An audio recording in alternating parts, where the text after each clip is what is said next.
শ্রীলঙ্কার মাটিতে test one day ব্যর্থ সিরিজের পর টি-20তে সাফল্যের ছোঁয়া পেয়েছে বাংলাদেশ। প্রথম টেস্টে ড্র, এরপর দ্বিতীয় ম্যাচে ইনিংস ব্যবধানে হারে সিরিজ খোয়ায় টাইগাররা। আর ওয়ানডে সিরিজে ব্যাটিংয়ে বিপর্যয়ে ডুবিয়েছে মিরাজের দলকে। শেষ বেলায় লঙ্কার মাটিতে টি-20 সিরিজ জিতে রেকর্ড গড়েছে বাংলাদেশ। লঙ্কা সিরিজের সফলতা ব্যর্থতা নিয়ে বিস্তারিত থাকছে এই রিপোর্টে।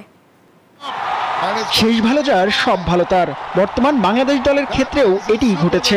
শ্রীলঙ্কার মাটিতে ইতিহাস লিখেছে টাইগাররা। তাই তো আগের সব ব্যর্থতা মুছে গেছে শান্ত মিরাজ লিটনদের।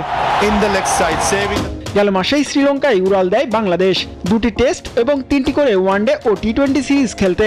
গল টেস্ট দিয়ে শুরু হয় বাংলাদেশ শ্রীলঙ্কা সিরিজ। মুশফিক শান্তর দুর্দান্ত ব্যাটিংয়ে ম্যাচ শেষ হয় ড্রতে। পরের টেস্টে ব্যাটিংয়ে ভরাডুবি, ফলাফল শ্রীলঙ্কার বিপক্ষে ইনিংস ব্যবধানে 78 রানের লজ্জার হার।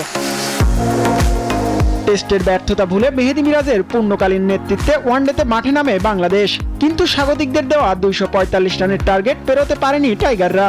এতেই 77 রানের হার দিয়ে ওয়ানডে সিরিজ শুরু হয় মিরাজের দলের। বান্ডেল থাকলে প্রতি সেনমানিতে টাকা বাঁচবে। বিকাশ সেনমানি বান্ডেল কিনে জিতুন প্রতি লেনদেনে। পাল্লেকেলেতে আসালাঙ্কাদের 16 রানে হারিয়ে সিরিজে সমতায় ফেরায় মিরাজের দল। তাতেই লঙ্কার মাটিতে প্রথম সিরিজ জয়ের আশা জাগে। কিন্তু শেষ ওয়ানডেতে টাইগার ব্যাটারদের ভরাডুবি। 99 রানে হেরে লঙ্কার মাটিতে সপ্তম ওয়ানডেতে সিরিজ হাতছাড়া করে তারা।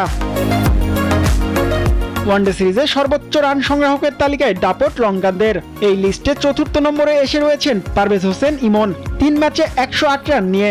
9 উইকেট নিয়ে সবার উপরে হাসারাঙ্গা। লঙ্কানদের বিপক্ষে টেস্ট ওয়ানডে হারের সঙ্গে টানা 5 ম্যাচে টি-20তে না জিততে পারা লিটনের দল কিছুটা পিছিয়ে থেকেই মাঠে নামে এই ফরম্যাটে। তাতেই টি-20 সিরিজ হার দিয়ে শুরু টাইগারদের।